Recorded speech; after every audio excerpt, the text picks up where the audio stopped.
আমার না এই একটাই রঙ্গন ফুলের গাছ, এটার কালার হচ্ছে পিঙ্ক কালার। তো গাছটা কলতলার দিকে একটু ঝুঁকে চলে এসেছিল। তো সেই জন্য মা অনেকদিন থেকেই বলছে যে গাছের ডালপালাগুলো একটুখানি কেটে দে। তো আজকে সময় করে গিয়ে গাছের ডালপালাগুলো কেটে দিলাম।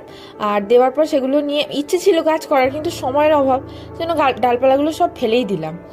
আর আজকে ছোটি আর কাকা এসেছিল, কারণ মায়ের শরীরটা খারাপ, ওরা একটু কথাবার্তা বলবে বলে কাকা এসেছিল স্পেশালি। তো কালকে কাকার জন্মদিন ছিল, কিন্তু আমরা তো এবারে কিছু করতে পারিনি।